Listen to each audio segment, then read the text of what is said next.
में 7 साल पूरे हो रहे हैं।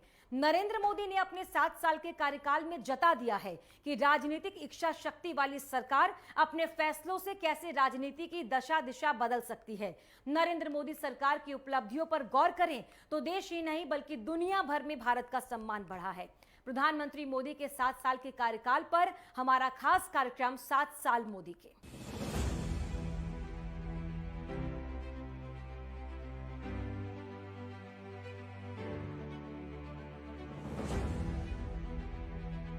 इन 7 वर्षों में प्रधानमंत्री श्री नरेंद्र मोदी ने ऐसे कई निर्णय लिए जिन्होंने देश की छवि ही बदलकर रख दी।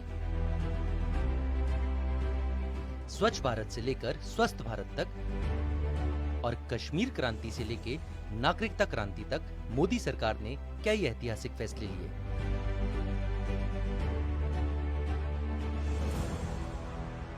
सात साल बेमिसाल यानी मोदी सरकार के 7 साल बेमिसाल रहे हैं। विकास के कार्यों से लेकर विश्व में हिंदुस्तान का नाम ऊंचा करने तक मोदी सरकार ने पिछले 7 वर्षों में काम किया है और आंकड़े भी कुछ यही बताते हैं। 15 अगस्त 2014 को लाल किले के प्राचीर से प्रधानमंत्री मोदी ने एक ऐसी बात की घोषणा की जिसके बारे में हम हिंदुस्तानी कभी सोचते भी नहीं थे। जी हाँ, प्रधानमंत्री मोदी ने स्वच्छता अभियान की बात कही। जन भागीदारी से आज भारत पहले की तुलना में काफी ज्यादा साफ सुथरा हुआ है। ये कोशिश अभी भी जारी है। गंदगी मुक्त भारत के इस अभियान ने दुनिया में देश की छवि बदल दी है।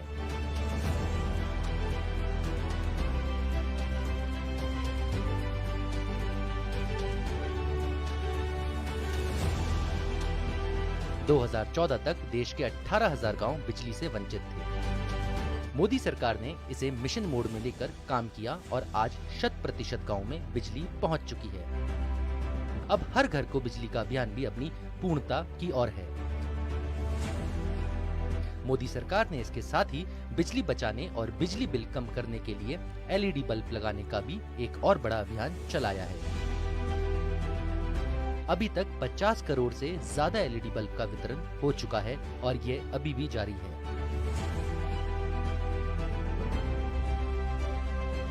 देश में एक ऐसा भी समय था जब बैंक खाते खुलवाना आम आदमी, खासकर गरीब लोगों के लिए दूर की कौड़ी थी। लेकिन मोदी सरकार ने जनधन अभियान के जरिए हर गरीब का खाता खोल दिया। अभी तक 41 करोड़ से ज्यादा जनधन खाते खुल चुके हैं।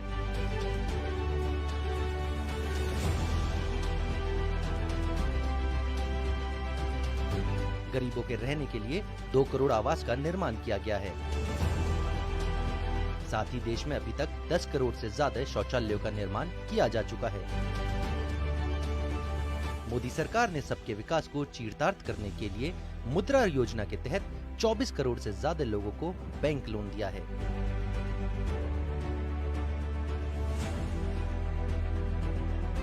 वहीं 80 लाख से ज्यादा लोगों को स्किल इंडिया कार्यक्रम के तहत तकनीकी रूप से प्रशिक्षित किया जा चुका है। पीएम मोदी कई बार अपने भाषणों में किसानों को लेकर चर्चा करते रहते हैं। उनकी सरकार ने 2022 तक किसानों की आय दुगना करने के संकल्प लिया है। इसके लिए एमएसपी में लगातार बढ़ोतरी की जा रही है। किसानों के लिए बाजार, सिंचाई, फसल बीमा जैसे कार्यक्रम चलाए हैं।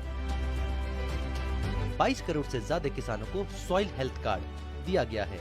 मोदी सरकार करोड़ों किसानों के खाते में हर साल 6,000 रुपए डाल रही है ताकि वे उत्तम क्वालिटी का बीज और खाद खरीद सकें।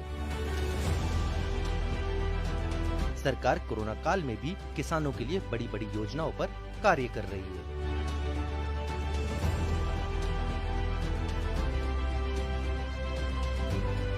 महिलाओं और बच्चियों के उत्थान के लिए कई योजनाएं शुरू की गई हैं। चाहे बेटी बचाओ बेटी पढ़ाओ योजना हो या सुकन्या समृद्धि योजना, उज्ज्वला योजना या इंद्रधनुष योजना, जो कि महिलाओं, बच्चियों, गर्भवती महिलाओं और शिशुओं का भविष्य संवारने में महत्वपूर्ण भूमिका निभा रहे हैं।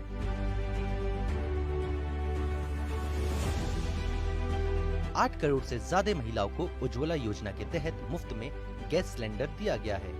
बच्चों की पढ़ाई, बुजुर्गों की दवाई और सबको जीवन का लाभ मिल सके, इसके लिए भी मोदी सरकार ने कई काम किए हैं। 6 करोड़ लोगों को पीएम जीवन ज्योति योजना का लाभ मिला है। 17 करोड़ लोगों ने पीएम सुरक्षा बीमा योजना का लाभ उठाया है। वहीं 2 करोड़ बुजुर्गों को भी अटल पेंशन योजना का लाभ मिल रहा है। यहाँ तक कि विश्व की सबसे अनूठी आयुष्मान भारत योजना के तहत 50 करोड़ लोगों को 5 लाख रुपए तक का स्वास्थ्य लाभ मिल रहा है। जमीन से लेकर अंतरिक्ष तक मोदी सरकार ने काम किया है। इसी मोदी सरकार ने अंतरिक्ष के क्षेत्र में मंगल अभियान को अंजाम देकर पूरे विश्व में भारत का नाम रोशन किया है। मोदी सरकार ने अपने पहले कार्यकाल में देश की जरूरतों को पूरा किया, लेकिन 2019 में अपने पहले कार्यकाल से भी ज्यादा बहुमत से सरकार बनाने के बाद मोदी सरकार अपने दूसरे कार्यकाल में देश की आकांक्षाओं की पूर्ति में लग गई। पहले कार्यकाल का जहां नारा था सबका साथ सबका विकास, वहीं दूसरे कार्यकाल में नारा है सबका साथ सबका विकास और सबका विश्वास। इसको अंजाम देने के लिए 3 तलाक खत्म किया गया। सदियों से उत्पीड़न का शिकार हो रही मुस्लिम महिलाओं को 3 तलाक के दंश से छुटकारा दिलवाया। वहीं 35A और 370 खत्म कर एक भारत श्रेष्ठ भारत के सपने को साकार किया। CAA में संशोधन। CAA में संशोधन कर पड़ोसी देशों में उत्पीड़न के शिकार रहे अल्पसंख्यकों को भारत की नागरिकता दी गई। अयोध्या में भव्य राम मंदिर बनाने की दिशा में कोर्ट के आदेश के अनुसार तेजी से काम शुरू किया। यानी कश्मीर से कन्याकुमारी और कच्छ से कामरूप तक जहां बीजेपी एक संगठन के रूप में मजबूत हुई है, वहीं पीएम मोदी ने पिछले 7 सालों से भारत को विश्व गुरु बनाने के उद्देश्य से अपने कदम बढ़ाए। आतंकवाद पर जीरो टॉलरेंस। नरेंद्र मोदी सरकार और सेना ने जबरदस्त पराक्रम का प्रदर्शन कर ये दिखा दिया कि भारत की रक्षा शक्ति दुनिया के किसी विकसित देश से कम नहीं है। इसके साथ ही ये भी संदेश दिया कि कड़े फैसले हम भी कर सकते हैं। सर्जिकल और एयर स्ट्राइक के जरिए ये बता दिया कि भारत पारंपरिक लड़ाई के साथ साथ मॉडर्न लड़ाई में दुनिया की पेशेवर सेनाओं में से एक है।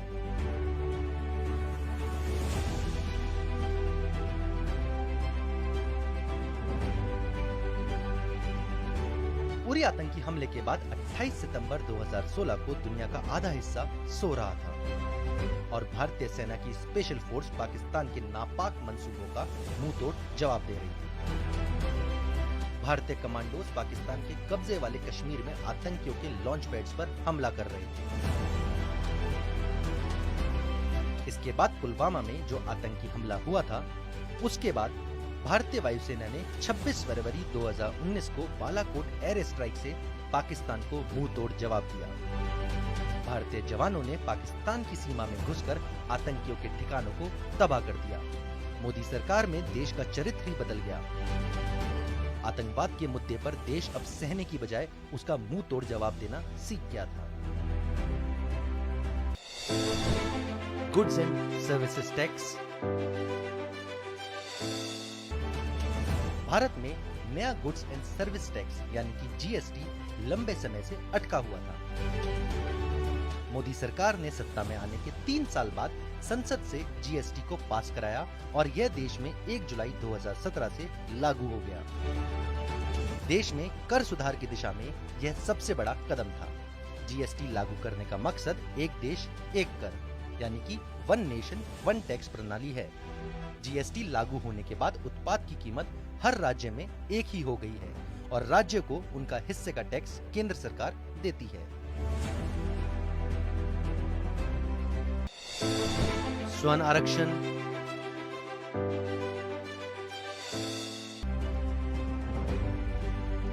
स्वर्ण आरक्षण की मांग देश में लंबे नौकरियों और शैक्षणिक संस्थाओं में प्रवेश के लिए आर्थिक आधार पर आरक्षण का लाभ उठा रहे हैं।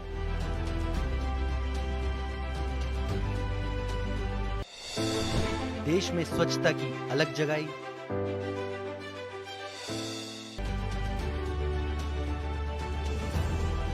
प्रधानमंत्री नरेंद्र मोदी की सबसे बड़ी उपलब्धियों में से एक है देश को स्वच्छता के प्रति जागरूक करना। प्रधानमंत्री नरेंद्र मोदी ने अपने पहले ही कार्यकाल में स्वच्छ भारत अभियान की शुरुआत की।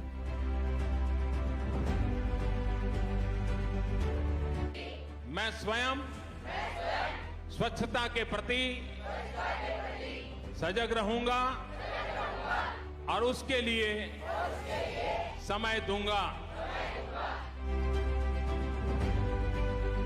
पीएम ने देश, शहर, गांव को स्वच्छ करने के लिए बहुत बड़े स्तर पर मिशन चलाया। गांव में शौचालय बनवाए गए, शहरों को स्वच्छता की कसौटी पर परखा जाने लगा। अब हर शहर, हर गांव के लोग स्वच्छता की आदत अपना रहे हैं।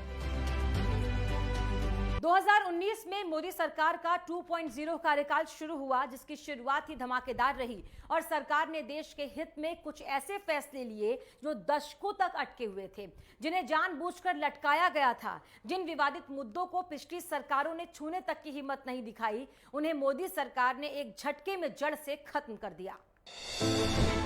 जम्मू कश्मीर से अनुच्छेद 370 हटाया। जम्मू कश्मीर 70 साल तक आर्टिकल 370 की जंजीरों में जकड़ा रहा।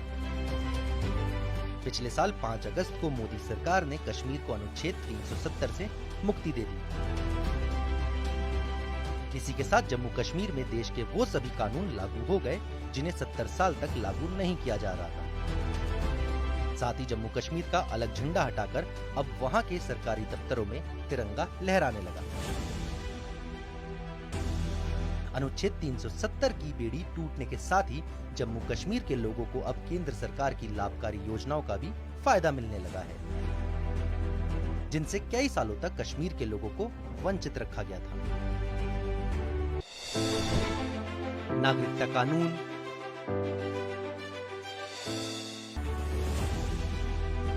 मोदी सरकार ने 2.A के पहले 7 महीने में ही बड़ा फैसला लेकर सबको चौंका दिया। ये फैसला था नागरिकता क्रांति का। 11 दिसंबर 2019 को संसद में नागरिकता संशोधन बिल पेश किया, जो अब कानून बन चुका है। नागरिकता संशोधन कानून के तहत पाकिस्तान, बांग्लादेश और अफगानिस्तान के अल्पसंख्यकों को भारत में नागरिकता का अधिकार मिल गया।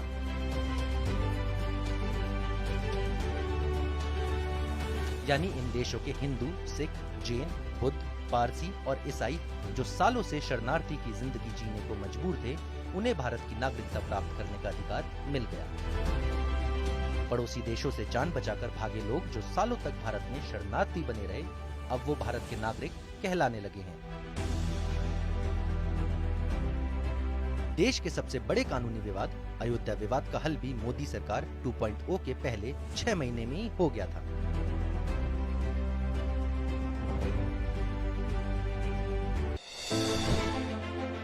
राम मंदिर की नींव, सालों से कोर्ट की कार्रवाई में उलझे भगवान राम को सुप्रीम कोर्ट से न्याय मिला और 9 नवंबर 2019 को सुप्रीम कोर्ट के ऐतिहासिक फैसले ने अयोध्या में राम जन्मभूमि को ही राम का जन्म स्थान मान लिया। कोर्ट के आदेश के बाद मोदी सरकार ने राम मंदिर तीर्थ क्षेत्र ट्रस्ट का गठन कर दिया। तीर्थ क्षेत्र के गठन के साथ ही अब अयोध्या में भव्य राम मंदिर के निर्माण का काम शुरू हो चुका है।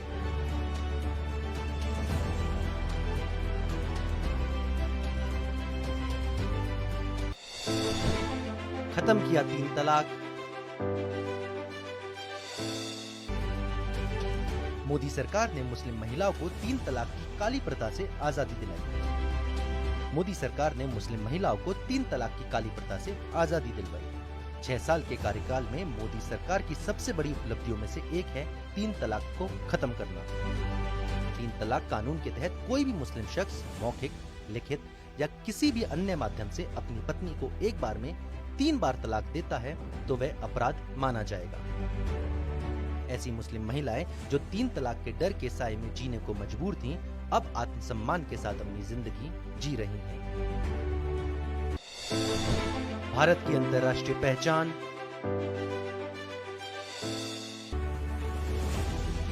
केंद्र में नरेंद्र मोदी सरकार के आने के बाद दुनिया के तमाम देशों के साथ भारत के संबंध प्रकट हुए हैं और देश का सिर सम्मान से ऊंचा उठा और अंतर्राष्ट्रीय पहचान भी मिली है। प्रधानमंत्री नरेंद्र मोदी ने अपने पहले कार्यकाल में 50 से ज्यादा देशों का दौरा किया और दूसरे कार्यकाल में पीएम मोदी ने करीब 10 देशों का दौरा किया। पीएम मोदी ने अमेरिका में राष्ट्रपति डोनाल्ड ट्रंप के साथ ह्यूस्टन में हाउडी मोदी कार्यक्रम में करीब 50,000 लोगों को संबोधित किया। प्रधानमंत्री नरेंद्र मोदी ने विदेशों में बसे भारतीय समुदाय के लोगों के साथ भी जनसभाओं का आयोजन किया। You had introduced me to your family in 2017, and today I have the honor to introduce you to my family.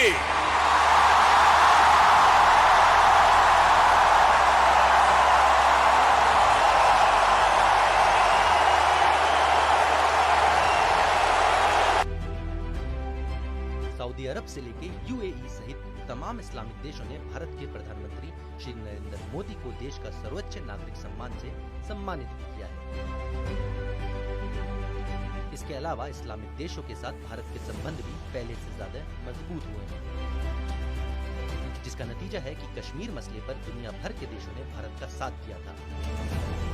प्रधानमंत्री नरेंद्र मोदी की अपील पर संयुक्त राष्ट्र ने प्रतिवर्ष 21 जून को विश्व योग दिवस के रूप में मनाने की स्वीकृति दी। इससे दुनिया भर में भारत का सम्मान बढ़ा है।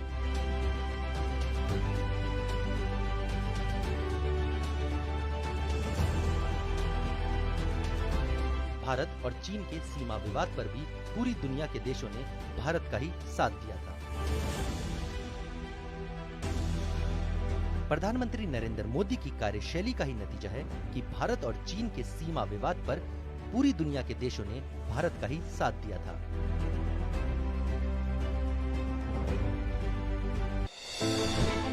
बेटी बचाओ बेटी पढ़ाओ।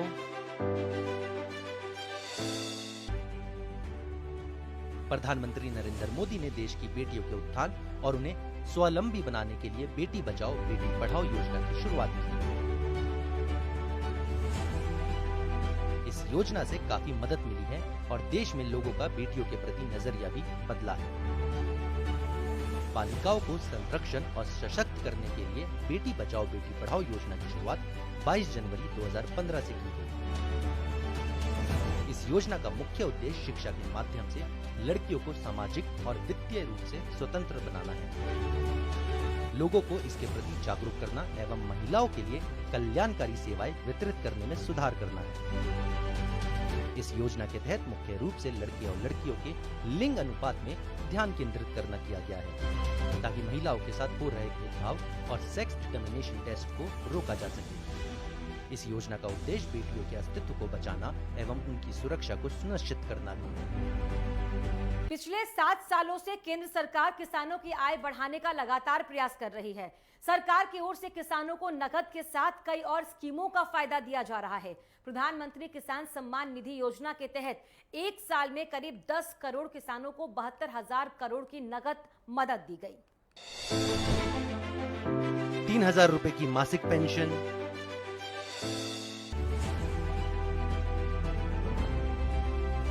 पीएम किसान मानधन के तहत 60 वर्ष की उम्र पूरी होने के बाद खाता धारक को 3,000 रुपए मंथली पेंशन मिल रही है, जो सालाना 36,000 रुपए हुई। यह योजना निश्चित ही उन किसानों के लिए कारगर साबित हो रही है जो सिर्फ और सिर्फ खेती बाड़ी के भरोसे हैं, खास तौर से गरीब किसानों को जिनके पास आजीविका का कोई और साधन नहीं है। किसान सम्मान निधि। इसके पहले मोदी सरकार ने पिछले कार्यकाल में प्रधानमंत्री किसान सम्मान निधि योजना शुरू की थी। इस योजना के तहत देश के हर एक किसान को हर साल 6,000 रुपए की आर्थिक मदद दी जा रही है। 24 मार्च 2020 से अब तक लॉकडाउन अवधि के दौरान प्रधानमंत्री किसान सम्मान निधि योजना के तहत लगभग 10 करोड़ से ज्यादा किसान परिवारों को राशि जारी की गई है।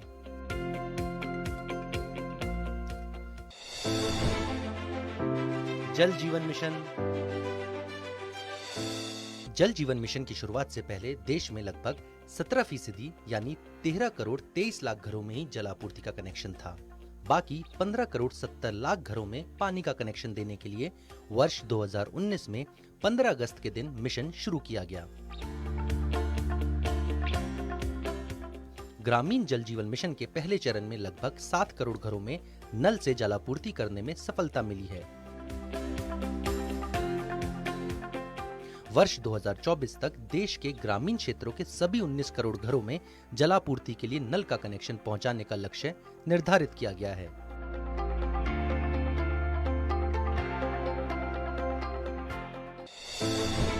सेल्फ हेल्प ग्रुप महिलाओं को आर्थिक मदद।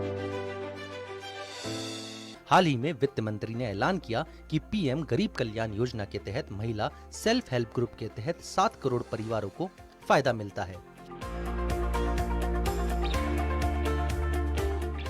दीनदयाल राष्ट्रीय ग्रामीण जीविका योजना के तहत इन्हें जमानत फ्री लोन दुगना बढ़ाकर 20 लाख रुपए किया गया है।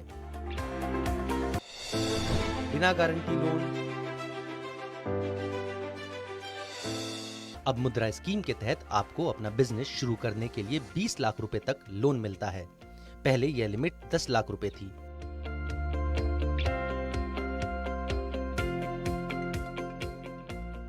यूनियन मिनिस्टर नितिन गडकरी ने संसद में जानकारी दी है कि रिजर्व बैंक द्वारा बनाई गई कमेटी ने मुद्रा के तहत लोन की सीमा बढ़ाकर 20 लाख रुपए करने की सिफारिश की है।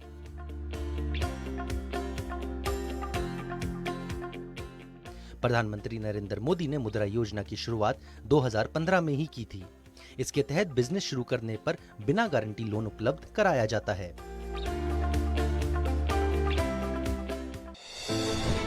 व्यापारिक कल्याण बोर्ड।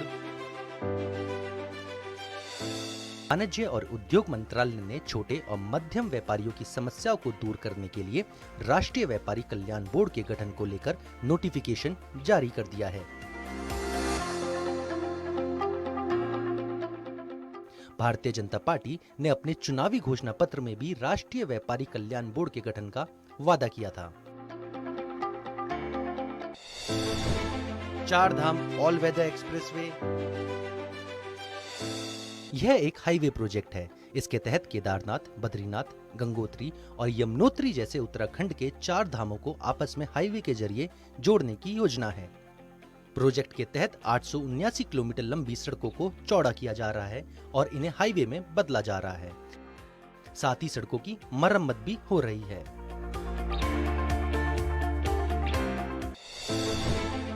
नमामि गंगे योजना। नमामि गंगे योजना केंद्र सरकार द्वारा गंगा की सफाई और सौंदर्यीकरण की एक पूर्ण उत्थान योजना है। इस योजना के तहत गंगा नदी में मिलने वाले गंदे पानी के स्रोतों को काटकर स्वच्छ जल को ही गंगा नदी में प्रवाहित किया जा रहा है। इसके लिए इस 2500 किलोमीटर लंबी नदी के मुहानों पर कई घाट और सफाई केंद्र बनाए गए हैं।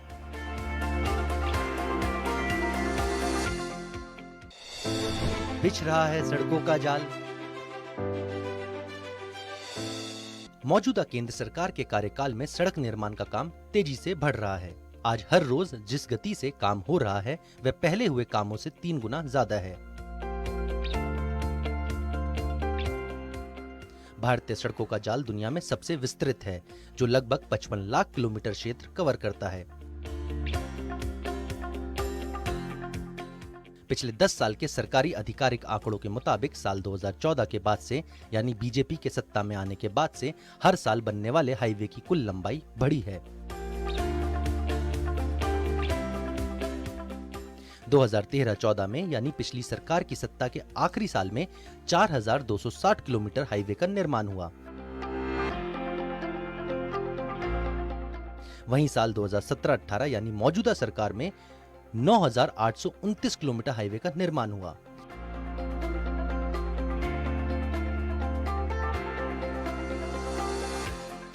अगर हर साल के आंकड़े देखें तो पिछली सरकार के मुकाबले वर्तमान सरकार हाईवेज और एक्सप्रेसवेज का निर्माण 3 गुना ज्यादा रफ्तार से कर रही है।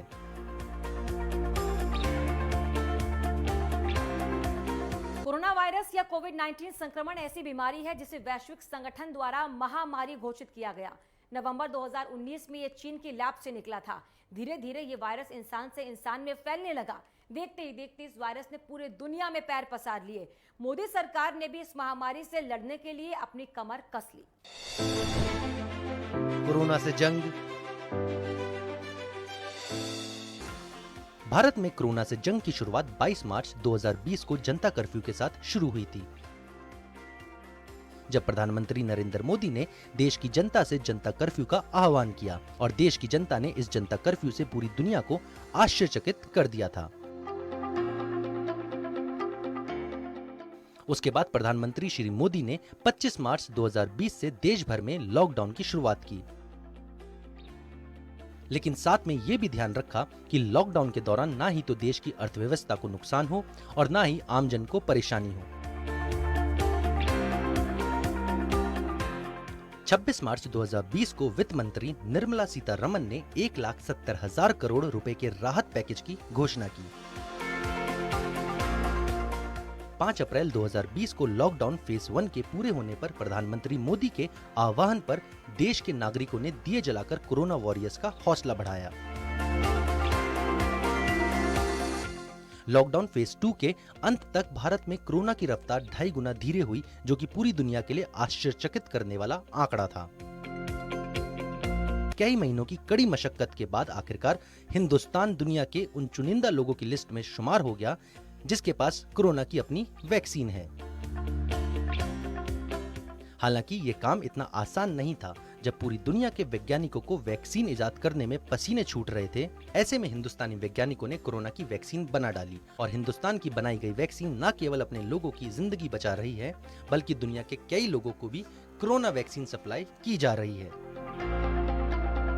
1 जनवरी 2021 को DCGI ने कोविशील्ड को मंजूरी दी और 2 जनवरी 2021 को DCGI ने दूसरी वैक्सीन कोवैक्सीन को भी मंजूरी दी। इसके बाद भारत में 16 जनवरी 2021 को शुरू हुआ कोरोना के खिलाफ भारत का अब तक का सबसे बड़ा टीकाकरण अभियान।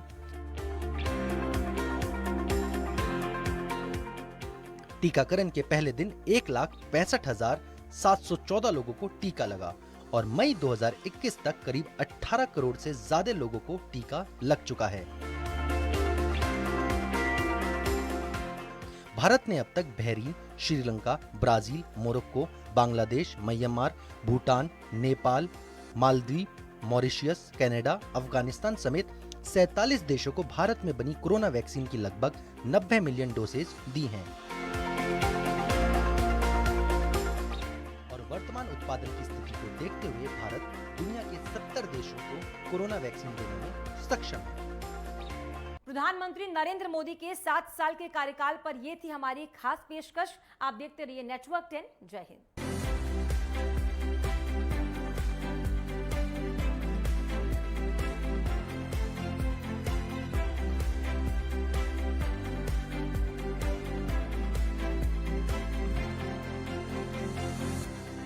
Online admissions in CMS